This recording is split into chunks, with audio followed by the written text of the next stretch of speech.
¿Qué tal amigos? ¿Cómo están? Bienvenidos hoy a un programa más de Checos Friends y tengo la presencia de alguien que le agradezco de entrada que me haya permitido entrevistarlo porque para mí es el mejor entrevistador de internet, de verdad. Es líder de opinión en política, productor, hoy con un podcast bien interesante y agradezco muchísimo la presencia de Roberto Martínez. Mi Robert, gracias por la entrevista y ¿cómo estás? No, hermano, muchas gracias. Qué bueno que ya se hizo. Teníamos rato queriendo planear el espacio y pues nada, un gustazo. Y yo también, ahí sí otros programas te he usado varias veces de referencia para antes de un creativo y también el gusto es mío. Muchísimas gracias, Robert. ¿Te parece que empezamos? Bueno, antes de empezar por el principio, sí te veo muy movido, te veo con el día de esta entrevista, venías llegando de México porque veo que estuviste de gira en México haciendo tu programa. ¿Cómo te fue? Bien, me fui allá, de hecho por eso no lo pudimos armar. Primero estuve en Guadalajara, me fui ahí como 3 semanas, grabé allá como unos 15 capítulos, después llegué, estuve como 5 días aquí, me fui a México, grabé 40 episodios allá y ha sido una locura, la verdad, ya pa el día, o sea, parecía que no cambia de día, estuve todo el tiempo encerrado y todo el tiempo enfrente del micrófono y nada más como que llegaban personas, estuvo bien bizarro, pero estuvo chingona la experiencia y ya tenemos mucho material para los próximos meses. Roberto, ¿de dónde eres tú? Soy aquí de Monterrey, aquí vivido, aquí nací, aquí he vivido toda mi vida. ¿Qué edad tienes? Tengo 28 años. 28 años, súper joven. ¿Eres hijo de quién? Pues mi papá se llama igual que yo, Roberto Martínez, mi mamá se llama Rosa María y pues mi familia no está metido en ningún tema como muy público y pues yo fui el primero que empezó como con esta faceta de los videos. ¿Me puedes platicar un poco cómo, primero, tu familia está compuesta obviamente por papás? ¿Tienes más hermanos? Tengo 2 hermanas más chicas, yo soy el hijo más grande, sí. ¿Cómo se llaman tus hermanas, por favor? Pues mi hermana se llama Paloma y tengo una que se llama Luciana. Perfecto. Y me imagino cómo fue tu infancia. ¿Me puedes platicar? Pues fue muy chingona, la neta mis papás siempre procuraron darnos una infancia muy bonita, la verdad es que la disfruté mucho, tuve una infancia bastante bonita, desde muy chiquito me gustó mucho el tema de la tecnología, me acuerdo que cuando tenía como 8 o 9 años, Santa Claus nos trajo una computadora a la familia y de ahí como que empecé a experimentar con grabación de videos, tenía una webcam en la computadora y ahí grababa videos con mis hermanas, con mis primos, de repente ahí nos peleamos y desde ahí me gustó la edición y después empecé también a experimentar con música de muy chico, empecé a bajar programas y siempre me gustó esta parte pues de la tecnología que te permitía crear desde la comodidad de tu casa y después empiezan las redes sociales y le agregó a esta parte de crear desde tu casa el poder distribuirlos y generar una audiencia, entonces a mí me volvió loco. Y yo empiezo un blog escrito en el 2009, tenía yo 16 años, 17 años, y empiezo a escribir artículos de opinión. Me doy cuenta que nadie me lee, entonces empiezo a hacer esos mismos artículos en video, y ahí es cuando más gente me empieza a conocer. Después agarro una línea política y después empiezo el podcast a raíz de que gracias a la línea política me empieza a conocer más gente. Pero, ¿te gustaba más el rollo tecnológico o lo audiovisual? Me gustaba mucho más la parte tecnológica y me gustaba mucho también el poder tener una plataforma para expresar mis ideas. O sea, realmente yo caí en los videos por accidente. Te digo, yo empecé con mi blog escrito en el 2009 y no fue porque no me leía la gente que empecé a hacer los videos. O sea, yo hubiera estado bien cómodo no teniendo que aparecer frente a cámara y con mi blog escrito y con esta parte que a mí lo que me interesaba era como compartir ideas y ver cómo reaccionaba la gente. Entonces siempre me gustó la parte tecnológica más que lo audiovisual, sin embargo con el paso de los años me he aprendido a enamorar de este medio y me gusta mucho, me gusta ya la parte también cinematográfica, estudié un poco cine en la universidad y he aprendido también a que me guste mucho este medio más audiovisual, pero al principio era más que nada la parte tecnológica y la parte de compartir ideas y ver cómo reaccionaba la gente. Antes de llegar a la historia de 2009, me gustaría saber un poquito más dónde estuviste en el kinder, en la primaria, cómo fue ese rollo, porque quiero entender que a partir de kinder, secundaria empieza esa onda de, me gusta la computadora, me doy cuenta que me gusta escribir, dar mi opinión, pero lleva un proceso. ¿Cómo fue ese proceso? O sea, ¿en qué primaria estuviste? ¿Cómo fueron tus maestros? Todo este tipo de cosas, platícanos, por favor. Pues estuve en una escuela aquí en Monterrey que se llama el Instituto Brillamont. Ahí estudié, creo que desde tercero de kinder y luego todo primaria y secundaria. Y era una escuela, la verdad que me gustó mucho. Era una escuela como muy innovadora, incluso desde la arquitectura la escuela se ve como medio loca. Y me gustaba mucho como pues no sé, como que sí, creo que era una escuela disruptiva en su momento. Y no sé si sigue estando ahorita, yo creo que sí. O sea, si sigue estando así disruptiva, porque la escuela ahí está, ya la paso por allá cada rato. Pero, pero pues o sea, no sé, digo, también era una escuela religiosa, era una escuela de legionarios, católica, entonces eso también fungió una parte muy importante en mi vida. Toda mi primaria y toda mi secundaria yo fui una persona muy religiosa, me metía a campamentos religiosos, fui monaguillo incluso en una iglesia, y como la formación religiosa fue una parte muy fuerte en mi infancia, especialmente en primaria y secundaria. Entro a preparatoria, me divorcio un poco del tema religioso, me peleo con un sacerdote y eso como que cataliza mi distanciamiento de la iglesia. Agarro una postura mucho más opuesta y mucho más subversiva al tema de la religión, y creo que con el paso de los años he encontrado la manera de conciliar las dos partes. No me considero antirreligioso, me gusta mucho la parte ritualística que tiene como la iglesia. Me gusta, como ya casi nunca voy a misa, me gusta cuando voy a misa porque voy en eventos muy importantes, tanto en bodas como funerales, entonces como que le encontré un amor que no creí que le fuera a encontrar a la parte religiosa, pero fue algo muy presente durante toda mi vida.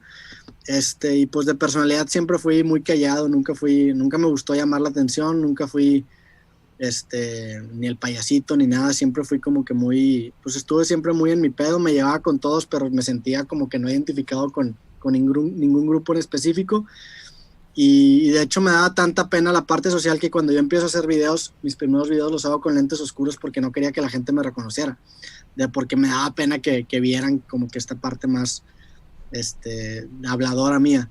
Entonces así empiezo y ya fue hasta mucho después que empiezo a agarrar un poco de confianza, y hasta ahorita te puedo empezar a decir que me empieza a gustar el contenido que estoy haciendo. ¿Por qué te peleaste con el padre? ¿Se puede saber? Sí, me acuerdo que estábamos como pues es como un club legionario en donde íbamos a jugar fútbol, y después teníamos como que estas reuniones de adoctrinamiento en donde nos hacían como preguntas con respuestas capciosas. Y me acuerdo que creo que la pregunta que estaba haciendo era que si nosotros veíamos bien que un arzobispo amenazara con excomulgar a unos diputados por votar en contra del aborto, algo así. Entonces yo respondí que se me hacía mal porque creía que el Estado tenía que ser laico y que como que no era una forma de presión muy efectiva. Entonces me acuerdo que se termina como que este grupo y me quedo con el sacerdote, y él como que me empieza a intentar convencer, y o sea, como que yo le intento argumentar, y como que noté una rigidez muy fuerte de su parte, y tampoco te voy a decir que de un día para otro me alejé completamente de la iglesia, pero sí fue como ese punto de inflexión en donde empecé a cuestionar y analizar un poco más el entorno en el que estaba. Y la neta, estoy muy agradecido porque pasó justamente terminando secundaria. O sea, si hubiera pasado esto a lo mejor en primaria o a inicios de secundaria, hubiera sufrido un poco mi formación, pero como siempre fue muy religioso, lo disfruté mucho, y siento que me dio una parte de disciplina que de otra forma no hubiera podido lograr. Creo que la fe es un motor muy fuerte, y en su momento me tocó experimentarlo, entonces sí aprecio mucho tener ese background y esa educación, pero también sí, a lo mejor si me hubiera, no sé, si hubiera sido un poco subversivo un poco antes, le hubiera pasado muy mal. Y esta forma de ser, ¿te diste cuenta que apareció con este problema con el padre, o desde antes ya empezabas a notar que tenías como de dónde la palabra, el argumentar, el tratar de ganar una negociación? ¿Sí lo empezaste a descubrir con esto, o desde antes ya traías ese rollo como de tengo buenos argumentos? No, pues digo, en ese momento no estaba involucrado nada en tema de videos de opinión. Justamente pasa esto, me gradué de secundaria, y en preparatoria sí coincide con que empiezo a hacer mis videos y a formular un poco más mis opiniones. Y en este proceso de empezar a escribir y ver qué me gusta y qué no me gustaba, me descubro a mí mismo y empiezo a agarrar un poco más confianza. Te digo, era una persona bien callada, muy tímida, súper introvertida.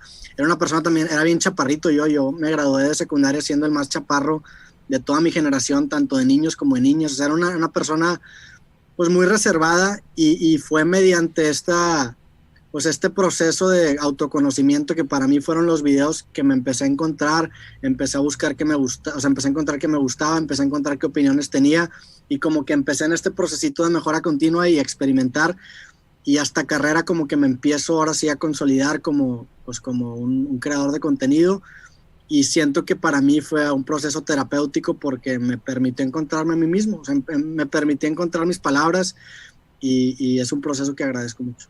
¿Qué estudiaste? Yo soy ingeniero de software, estudié Ok. programación. Vaya, perdóname, hay una, así se llama, ingeniero en software, así se, perdón, ahí se llama la carrera como tal. Es ingeniero en tecnologías computacionales. Ya. Me gustó, te digo, desde chico me gustó la parte tecnológica, desde muy chico, pues obviamente con el tema de los videojuegos. Naturalmente me gustaba moverle cosas a la computadora, te digo, bajé estos programas de música, aprendí a editar, como que siempre me gustó la parte tecnológica y encontré en la programación un lenguaje muy chingón en el que podía expresarme y crear y aparte con fundamentos matemáticos que a mí también pues es algo que me gusta mucho. Entonces estudio esta carrera porque hago mi blog escrito en prepa y me aprendo a programar por mi cuenta y me doy cuenta que me gusta mucho. Y dos, porque me di cuenta que la programación era una herramienta que independientemente de lo que yo me dedicara, la podía usar. O sea, si quería hacer una página de lo que sea, la programación para mí iba a ser una herramienta muy útil. Entonces, por eso decidí estudiar programación y en retrospectiva creo que fue una gran carrera que haber estudiado y probablemente si hubiera estudiado otra cosa a lo mejor no hubiera terminado. El blog que escribiste, ¿de qué trataba? ¿Cuál era tu opinión en ese momento? Pues era un blog, básicamente creo que el eslogan que tenía el blog era lo que está en mi cabeza, o sea, tenía como de ciertas categorías que tenían que ver con el tema de entretenimiento, el tema de películas, videojuegos, había también una categoría de mujeres, o sea, pues lo que estaba por ahí en la mente de un niño de 16, 17 años, lo plasmaba en como artículos y pues sí, eran básicamente noticias de entretenimiento, tecnología y pues cosas que me gustaban en ese momento, música y era como también un canvas en donde yo también ahí empecé a escribir artículos ya más de opinión y ahí fue la forma en lo que yo lo empecé a publicar. Yo te empecé a conocer en Facebook y se me hacía, te lo juro, me llama mucho la atención. Decía, está muy chavo, pero tiene el don de la palabra, así yo lo veía. Tenías muy elocuente para platicar y luego hablar de política era así como, ay, espérame, o sea, la política es, para el punto de vista, para gente ya mucho más grande. Pero yo te veía a ti y yo decía, este chavo trae con qué. ¿Por qué política? Eso que dices, se me olvidó comentarte una parte, o sea, hago mi página de internet y empiezo a hacer yo un show de noticias que te digo que empiezo a hacer los videos de mis artículos y eso duró como casi 2 años y fue una serie de videos que hice muchísimos videos, no sé cuántos habré hecho, pero yo creo que han de haber sido como 200 o 100 y cacho de videos de lunes a viernes de noticias y eso como que me dio un callo a la hora de formular mis opiniones. Entonces pasa el tiempo y como que me doy cuenta que hacer noticias diarias como que no me gustaba tanto porque de repente había días donde las noticias estaban terribles y acababa hablando de cosas que ni siquiera me gustaban. Entonces, en lugar de enfocarme mucho en la cantidad de videos, me empecé a enfocar mucho en la calidad de videos. Entonces, en lugar de hacer piezas tan cortitas y tan rápidas, empecé a tocar temas un poquito más profundos. Hice un video de Venezuela en ese entonces que fue como el primer video largo que hice en donde sí me metí a investigar. Después acabé hablando un poco de la Casa Blanca de Angélica Rivera. Hice varios videos así.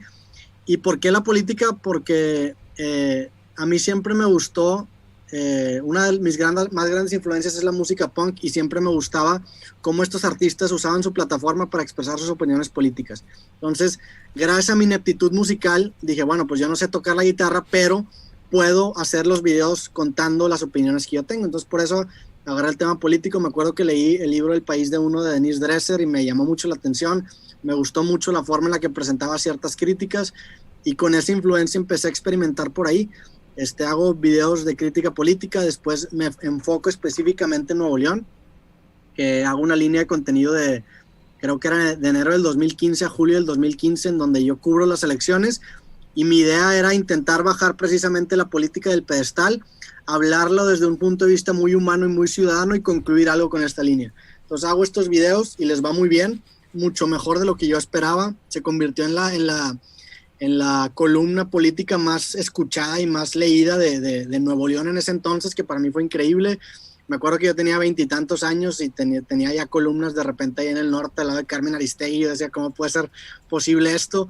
Y fue una etapa muy loca en la que, pues por primera vez empecé a consolidar una audiencia y nació como que de este interés de usar mi plataforma para compartir mis opiniones, y también quería concluir algo y como intentar bajar este tema de la política del pedestal y hablarlo más desde un punto de vista humano, como que coloquializarlo. Y luego me topo con unas entrevistononas de personajes muy interesantes. Primero, ¿cuál fue tu primer invitado? Y segundo, ¿cómo le hiciste? Porque, vaya, que nos dedicamos a lo mismo, a tener contenido con gente conocida, sin tener, vaya, ¿cómo te puedo decir? Nadie que te ayudara. ¿Cómo le hiciste para llegar a todos tus entrevistados? Pues ahí justamente termino de hacer la línea de contenido político porque no me empieza a gustar tanto, porque me di cuenta que la crítica que yo hacía en mis líneas políticas era muy personal y no se me hacía correcto. Por ejemplo, atacaba directamente a un candidato, directamente a un político, y no es lo más sano que hacer, y aparte no me gusta mucho atacar a una persona.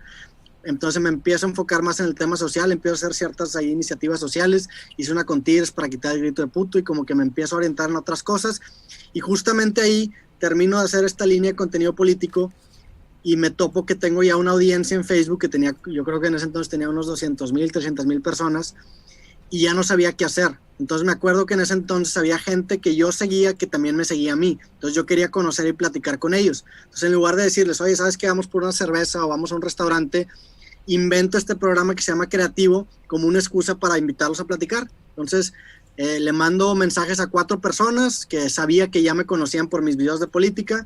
Me dicen que sí, entonces digo, ok, ya tengo 4 episodios asegurados, vamos a empezar a comprar equipo. Me acuerdo que me espero a un día que se llama Cyber Monday en Amazon y pido equipo, pido micrófonos, pido cámaras en un día donde todo está en oferta, y así empiezo Creativo.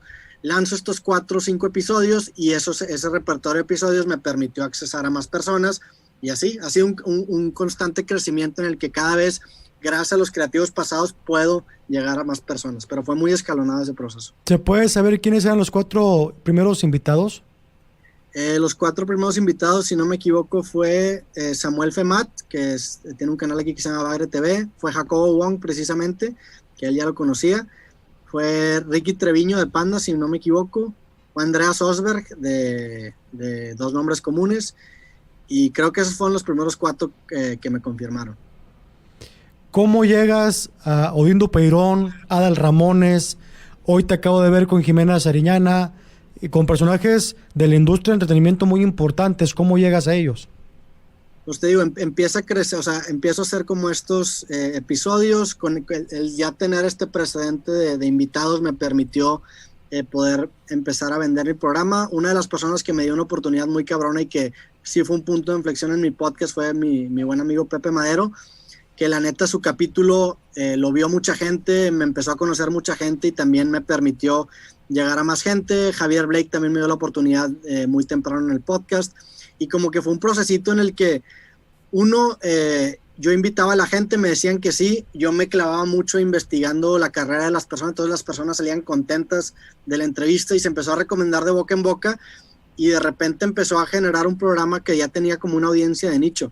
En un principio era muy de rock mexicano, de rock de los 2000, y luego eventualmente el canal empieza a crecer, saco mi libro y me empieza a conocer más gente, y pues simplemente fueron, pues ya sea por amigos en común o porque vieron algún episodio o por ciertas cosas que me empiezo a abrir y a conectar con más gente. El año pasado también lanzo el podcast Cosas con Jacobo Wong, que fue un podcast que le agradezco mucho a Jacobo porque me abrió a su audiencia, que en su momento era una audiencia muy importante, y me permitió mejorar mi procesito de hacer podcast, me permitió mejorar la habilidad básicamente de expresarme en un podcast, y me permitió también forzarme a mí mismo a hacer capítulos todas las semanas, lo cual me dio pues una condición podcastística para poder hacerlos recurrentemente. Empiezo a hacer los clips también en Instagram y en Facebook, que eso a su vez trae mucha audiencia, Y pues ahorita ya me es más fácil contactar a la gente porque ya el podcast tiene un peso importante, ya tiene una cantidad de visitas que beneficia tanto a mí, obviamente, por los invitados que traigo, pero también a ciertos artistas que ya me buscan para posicionar un lanzamiento de un disco, de un single con un podcast mío. Entonces, pues ha sido un proceso en donde fue escalonado, pero una vez que empecé a agarrar vuelo dije aquí es y le empecé a dar al punto que me fui a México a grabar 40 capítulos para conectar los cables mientras se pueda conectar. Platícame un poco de tu libro, de qué trata el libro y cómo te llega ese rollo de decir voy a escribir un libro. Primero en el 2017 saco un libro que se llama México Lindo y Querido Diario. Este libro es una compilación de historias que armé en una clase de arquitectura de software. Hice una página de internet, le dije a la gente que me contara historias de su vida y compilé 48 historias en un diario colaborativo. El segundo libro, que es el creativo, yo, pues digo, obviamente con los podcasts empiezo ya a absorber distintas ideas de distintas personas. Yo siempre he sido muy obsesivo en el sentido de que antes de tener el podcast, si un artista me gustaba mucho, yo me clavaba y veía sus entrevistas y como que me gustaba entender el proceso creativo que lo llevaba a crear ciertas piezas de contenido, ciertas canciones, ciertas películas. Entonces siempre he sido muy clavado con ese proceso. Y en esa búsqueda de inspiración me empiezo a topar con distintas joyitas o distintos pepitas de oro que yo empiezo a anotar en mi celular. Entonces eventualmente tenía tantas pepitas de oro anotadas en mi celular que dije, ok, tengo que hacer algo con todo esto. Es demasiado material que me ha tomado como 3 años hacer. Lo quiero consolidar en algo. En ese momento no sabía que iba a ser un libro. Entonces escribo todas las ideas en un documento de Word, las empiezo a desarrollar y empiezo a tomar como que forma de libro. Después las acomodo para que tengan como que un sentido narrativo y así nace creativo. Y encontré en ese descubrimiento orgánico que esa es la forma en la que me gusta trabajar. El próximo libro que voy a sacar, agarré el mismo proceso. Empecé a escuchar cosas que me gustaban, leer cosas que me gustaban, las anoté en el celular. Cuando llegué a 100 ideas dije ya, y las empecé a desarrollar y empezar a hacer capítulos. ¿Cuál crees que ha sido tu mejor entrevista? Voy a irme por parte, no tu mejor invitado. Tu mejor entrevista que diste, chinga, esta entrevista me dejó mucho mensaje, me llenó la entrevista como tal. Pues no sé, digo, ahí dependiendo de qué es lo que me gustaría valorar, o sea, algo que me gusta mucho de ciertos podcasts es que gracias al podcast, o sea, yo conozco mucha gente gracias a mi podcast y tengo grandes amigos ahorita que conocí literalmente grabando un episodio de podcast. Entonces, para mí esas son las mejores entrevistas, porque es gente que literalmente ahorita es bien importante en mi vida y lo conocí a raíz de un podcast.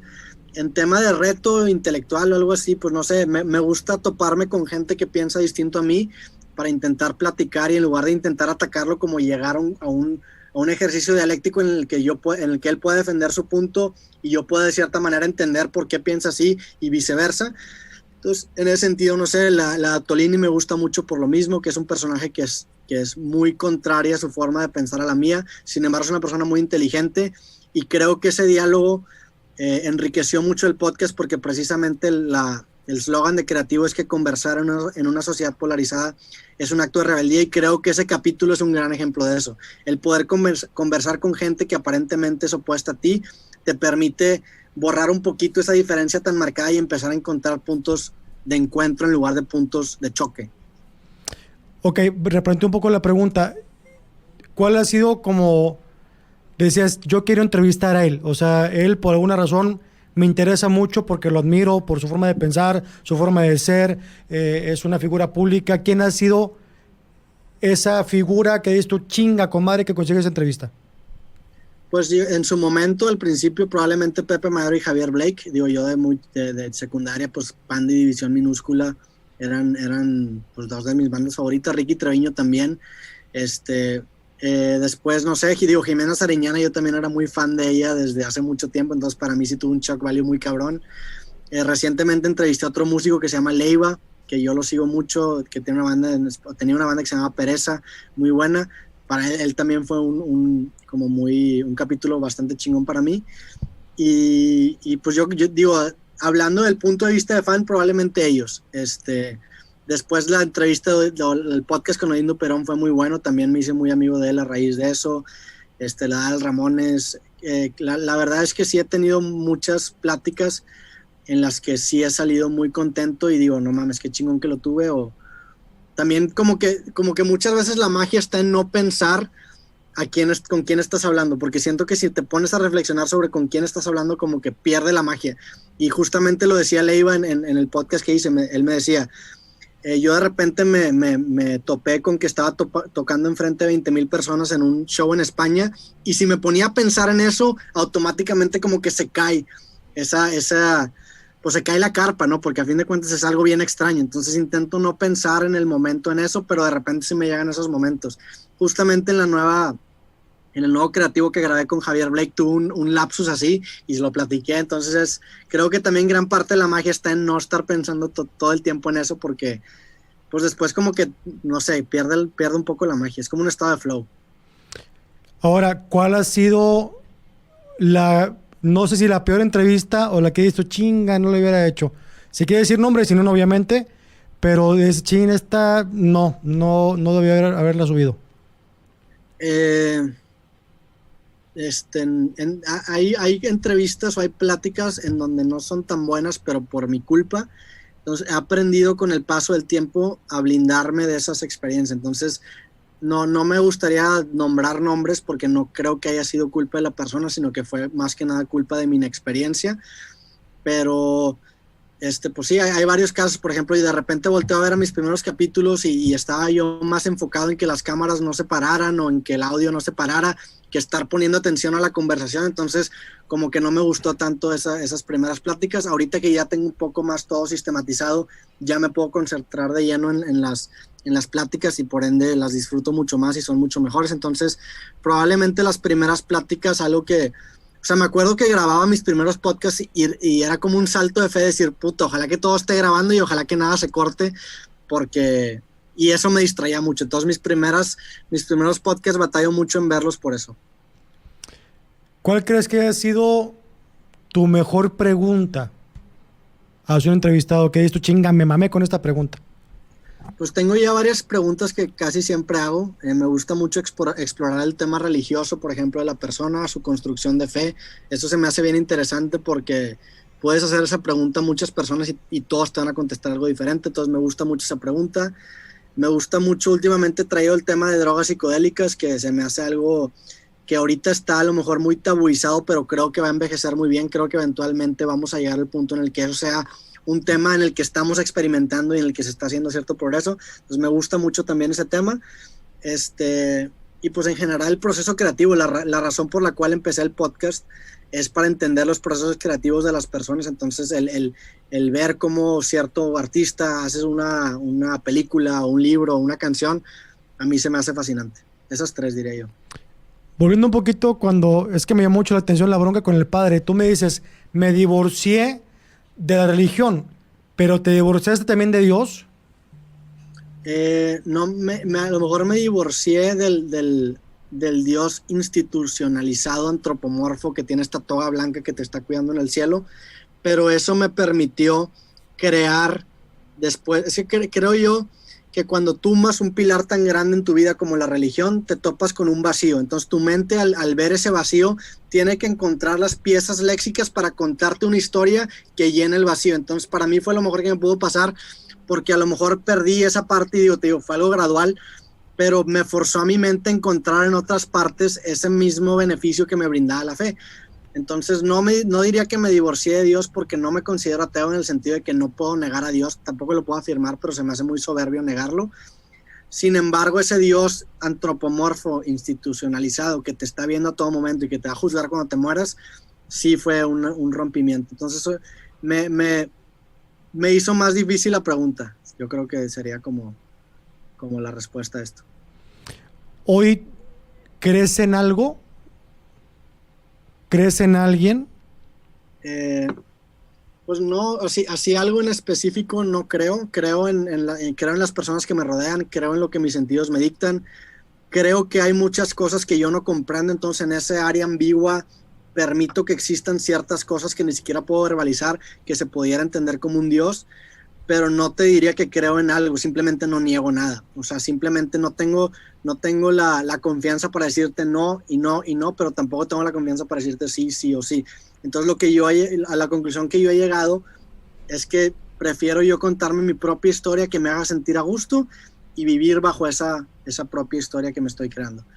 Y hay un libro que me marcó mucho que se llama La negación de la muerte, de un güey que se llama Ernest Becker, que el güey básicamente dice que el ser humano es el único ser consciente de su propia mortalidad y que esa realización tiene el potencial de volverlo un neurótico. Entonces el ser humano tiene que negar esa realización de que se va a morir y que el mundo va a seguir adelante de alguna forma. Entonces él dice que hay 3 formas en las que históricamente las hemos negado. La muerte, la religión, en la que te venden la narrativa de vida que sigues al pie de la letra y como que te llena ese vacío de que, bueno, me voy a morir pero tengo vida eterna. El amor y el arte. Entonces para mí el arte fue una forma de llenar como que ese vacío y me permitió darle mucho más peso a lo que yo estoy creando, porque creo que es mi forma de negar la muerte. Yo tengo como esta puñeta mental que me voy a morir, pero la gente me va a recordar por lo que yo hago. Y a fin de cuentas es una puñeta mental, porque eventualmente no va a haber ni siquiera gente viva que me recuerde y todo va a valer madre. Sin embargo, necesito tener como que ese colchoncito. Y de hecho con ese capítulo, o sea, con este tema abro el libro creativo con un capítulo sobre la negación de la muerte. ¿A quién te gustaría entrevistar? Obviamente que no estoy entrevistado, o sea que sabes que esa entrevista me va a llenar y creo que me va a dar vistas y, o sea, cumple con todo el conjunto de cosas que a lo mejor uno como creador de contenidos quiere. ¿A quién te gustaría? Pues en tema personal me encantaría entrevistar, por ejemplo, a Tom DeLonge, que es el güey de Blink-182, que a mí se me hace una persona fascinante. Eso sería como un logro muy personal, porque es una banda que ha influenciado mucho y ese güey yo de chico era muy fan. De hecho, en el estudio aquí de creativo, el póster que está en el invitado es de esta banda de Angels and Airwaves, que es de este güey. Y pues en tema, a lo mejor en español, me encantaría entrevistar a mucha gente. Me encantaría entrevistar a Natalia Lafourcade, me encantaría platicar con Babo, me encantaría platicar con Andrés Manuel López Obrador, con Salinas de Gortari, me encantaría platicar con Guillermo del Toro, con muchísima gente. No tengo una persona así en específico, porque creo que no está tan chido idealizar a alguien, pero sí hay varios que obviamente quiero traer aquí a mi espacio. Si yo fuera un genio y te dijera, tienes a Guillermo del Toro, a López Obrador y a Carlos Salinas de Gortari, y tienes una pregunta para cada quien, ¿qué le preguntarías? A Guillermo del Toro, hay una frase que me marcó mucho que dijo él y me tocó verlo en Guadalajara en un evento del Festival del Cine, no sé cómo se llama este evento que hacen todos los años, y me tocó escucharlo en una rueda de prensa cuando había ganado sus Oscars por The Shape of Water, La Forma del Agua. Uh-huh. Y él dijo una frase que se me quedó mucho y lo cito mucho, y él dijo que le sabían mejor estos Oscars porque lo ganó con su estilo, o sea, no se tuvo que prostituir algún formato en específico, algún tipo de historia, sino que lo ganó con sus monstruos. Eso es algo que me marcó mucho y yo me identifico mucho con él, entonces probablemente sería con algo relacionado a ese tema. Andrés Manuel López Obrador me encantaría entender, creo que ese señor es un gran marquetero y me encantaría ver el razonamiento detrás. Se me haría fascinante entender su razonamiento pues en general para su funcionamiento y las historias que él se cuenta, su relación con la religión, todo eso. Carlos Salinas de Gortari, pues igual me encantaría hablar de él más en tema de qué es lo que le da fe, qué define él como algo bueno, o sea, dónde está su brújula moral. Por ahí me encantaría abordar. Digo, algo que sí hago mucho en mi espacio es que yo nunca invito a alguien para atacarlo, nunca invito a alguien para crucificarlo, siempre intento invitar a alguien para que ese alguien pueda defender su postura de ver la vida y ya después se juzga, pero en mi espacio no atacaría tajantemente a alguien, no me gusta mucho eso. Veo que eres un tipo culto. Dime 3 personajes de la historia del mundo que te gustaría entrevistar. Muertos o vivos o de hace 1000 años, no sé. De la historia del mundo, ¿quién te gustaría entrevistar? Dime 3 candidatos. Me gustaría entrevistar probablemente a Albert Einstein, se me haría bastante interesante. Digo, su cara es una maquinita de memes, entonces también traería un chingo de vistas. Me encantaría platicar con Hitler por lo mismo, de que me explique cómo se contó la historia y cómo eventualmente llegó a convencerse de cometer un acto tan atroz. Me encantaría, no sé, hay muchos personajes que me gustaría platicar con ellos y más que nada porque creo que muchas veces, digo, no, obviamente en el tema de Hitler, pues es una atrocidad que es muy difícil que yo te pueda decir algo para justificarla o para defenderla, y claro que no lo hago. Sin embargo, hay un elemento muy interesante de la forma en la que esa persona se construyó una mentira. Y, por ejemplo, hace poquito, bueno, hace relativamente poco, cuando agarraron a Duarte en Veracruz, agarraron como que una libreta de su esposa que decía yo merezco abundancia, yo merezco abundancia. A mí eso psicológicamente se me hizo fascinante, o sea, qué locura llegar a justificar tal atrocidad mediante un mantra. Me interesaría ver cómo estas personas que hicieron estas cosas tan atroces se lo justificaron, para exponerlo, o sea, no para exponerlo en el sentido de que, bueno, pues sí, para exponerlo y para que la gente se proyecte, diga, no mames, yo también estoy cayendo en una cámara de eco y no quiero terminar así. Entonces se me hace interesante como analizar eso. Sería Albert Einstein, Hitler y te falta uno. Digo, Hitler probablemente me censuraría YouTube, entonces no estoy seguro si Hitler, pero que sería un podcast interesante, sería claro, un podcast y muy visto. Sí. Pues probablemente, no sé, hay muchos personajes que me gustaría entrevistar. No sé, Benito Juárez, Miguel Hidalgo, Porfirio Díaz estaría bueno también, porque creo que lo ha pintado muy mal historia, para agarrar a alguien mexicano. Digo, habrá mucho seguramente después de esta plática de puta madre hubiera dicho esta persona. Ya. Y no Hitler, que al parecer. Sí. En este momento, ¿quién es así tu ídolo? ¿A quién admiras por sobre todas las cosas? Pues con el tiempo, la neta, he intentado empezar a bajar a mis ídolos del pedestal, porque creo que no es tan sano idealizar a una persona. Pero gente que yo admiro muchísimo, pues me encanta Woody Allen, su forma de trabajar, me gusta su constancia, me gusta que a sus 80 y tantos años siga creando, y me gusta que tiene un estilo muy marcado. Me gusta mucho David Lynch por lo mismo. Me gusta mucho Louis C.K. porque usa su comedia como plataforma para sacar temas incómodos de conversación, por su modus operandi súper autosuficiente. De hecho, mi tienda en línea se modeló en gran parte de la tienda en línea que tenía Louis en su momento, que ya la cambió. Mucha gente, la neta, yo agarro inspiración, como que tengo moditas y me clavo con una persona y le intento absorber todo y después muevo a otra persona. Yo creo que mi obsesión más reciente probablemente fue con David Lynch. Ya. Sin meterte en pedos, o sin yo meterte en pedos, a ver la pregunta. Hay 4 candidatos para la gobernatura de Nuevo León, que es Samuel García, Adrián de la Garza, Clara Luz y Larrazábal. Estoy bien, ¿verdad? No sé otro. Dime, sin meterte en pedos, ¿por qué sí y por qué no deben de ser gobernadores de Nuevo León? Fíjate que honestamente no he estado muy sumergido en este tema político. Digo, honestamente, a lo mejor es algo muy egoísta de mi parte, pero no me he metido nada en el tema de las elecciones. Te digo, yo me fui a México y a Guadalajara a grabar episodios, de repente regreso a Monterrey, está todo tapizado con pura propaganda política, y dije, ¿en qué momento pasó todo esto? Entonces, no sé, prefiero no opinar en este momento, porque creo que no tengo la suficiente información para dar una opinión de valor. Entonces, en lugar de empezar a hablar y especular desde la ignorancia, prefiero que gente más preparada pueda hablar de ello. Creo que estoy mal en no estar tan empapado, o sea, no es algo de lo que me enorgullezco, simplemente que ahorita no me siento calificado para emitir una opinión, y en este momento como pues no me gustaría meterme. Perfecto, comprensible, y te agradezco. Y también, ¿sabes por qué? Porque digo, en tema electoral también fue una decisión consciente salirme de Monterrey, porque pues te empiezan a buscar muchos políticos para aparecer en tu espacio, y el elemento ese de colaborar con políticos en campaña nunca ha sido algo que me guste. Yo colaboro con gobierno, pero no con políticos en campaña. O sea, yo he dado conferencias con instituciones de gobierno, pero la campaña se me hace que ensucia todo, y no quiero dar como más hincapié a algo así. Pero lo que sí pudiera comentar es que a la gente es que cuando yo haga mi voto, sí va a ser un voto informado, sí voy a tener la suficiente información, y que la gente vote por la persona que más lo convenga, o que haga lo que sea, pero que tenga los argumentos suficientes para respaldar esa decisión, que en este momento siento que yo no lo tengo.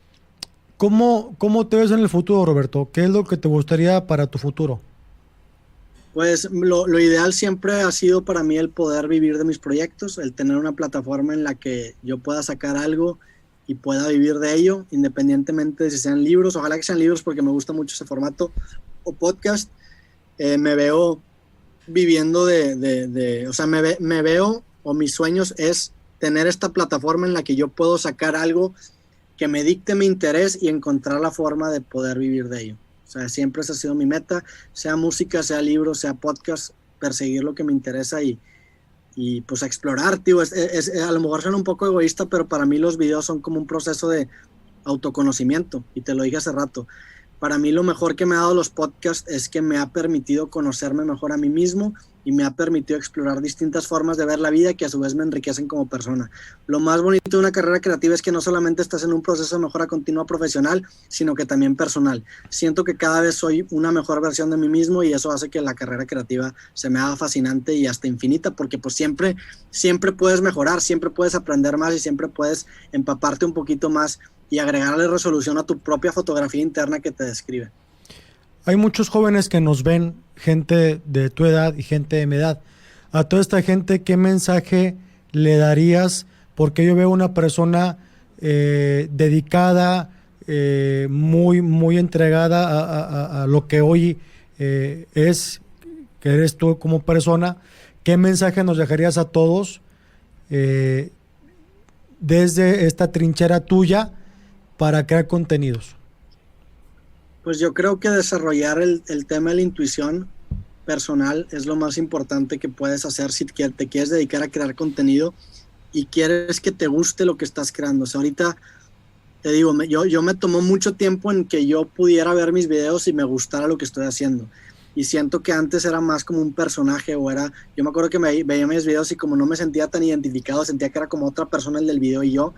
Y ahorita que siento que soy más auténtico en mis videos, he encontrado como que esa comodidad, y esa comodidad radica en generar una intuición y hacerle caso a lo que te dicta, pues o sea, no subirte a modas básicamente, o sea, perseguir ese procesito de mejora continua personal y autodescubrirte mediante la creación o mediante lo que sea que estés haciendo y plasmarlo. Creo que cuando te empiezas a subir en modas o cuando empiezas a prostituirte y hacer como cosas simplemente por likes o por visitas, no acabas sintiéndote tan reflejado con el trabajo que estás haciendo. Y obviamente tampoco podemos caer en la inocencia de que no importa las visitas o el dinero. Claro que importa, sin embargo, yo creo que es necesario encontrar primero tu voz, y una vez que tengas tu voz encontrada, o cuando menos que estés en ese proceso, ya después empiezas a distribuir y a generar dinero. Yo tengo muy compartimentalizado el tema de mis podcasts en el sentido de que mi podcast no tiene patrocinadores, mi podcast jamás nadie ha pagado por aparecer en mi espacio, porque para mí la conversación es un espacio sagrado en donde yo percibo lo interesante. Una vez que tengo como que esa conversación con la persona, ahora sí lo meto en esta maquinaria para clipificar, para monetizar y para todo, pero nace de un video puro que sació mi interés personal. Entonces creo que eso es importante, dividir, perseguir lo que te interesa y después que ya tengas como un producto hecho, empezar a encontrar la forma de monetizarlo. Eso para mí me dio como pues tranquilidad. Ya así te vas a mantener. O sea, mis videos son limpios, puros, y lo que genere la plataforma, de ahí empiezo yo a adquirir la monetización, ¿no? Pues mientras mi audiencia me lo permite, que en ese sentido soy muy agradecido, con la gente que la neta, a lo mejor no tengo la audiencia más grande, pero sí tengo una audiencia que me apoya mucho y que es muy, muy fiel, y yo agradezco mucho porque eso me permite precisamente tocar los temas que yo quiero y darme ese lujo de perseguir lo que a mí se me hace interesante. Si tuviera patrocinadores o estos entes externos, le meterían ruido a la conversación y no podría perseguir lo que yo quiero hacer. Obviamente, claro que esos intereses están en mi inconsciente por ahí manifestándose, pero intento hacer un esfuerzo consciente para perseguir lo que se me hace interesante, y una vez que sentí que me fui fiel a mí mismo, ahora sí no tengo problema en meterlo a la maquinaria, monetizar, hacer clips, pero precisamente esa audiencia, la neta es la audiencia la que me ha dado la oportunidad de poder explorar los temas que a mí me interesan, y estoy bien agradecido. Roberto, te agradezco muchísimo esta entrevista. Eres alguien que admiro muchísimo. Hoy que te conozco te admiro más, y de verdad que era de las entrevistas, todas te merecen mi respeto, pero de las que más quería hacer, y hoy se me cumple, y te agradezco que hayas aceptado esta entrevista. Con muchísimo gusto te lo agradezco. No, hermano, el gusto es mío y pues a ver cuando nos vamos allá en persona, echamos una cascarita, ahorita andábamos hablando y pues aquí andamos para lo que sea. ¿Me puedes dar tus redes sociales para seguirte, por favor? Sí, me pueden buscar en todas las redes sociales como Roberto MTZTV. Te agradezco mucho, Roberto, y de verdad, fue un placer platicar contigo. Un abrazo, gracias a ti. Señores, esto fue Checos Friends en la presencia de Roberto Martínez. Nos vemos en la siguiente, cuídense mucho y hasta siempre.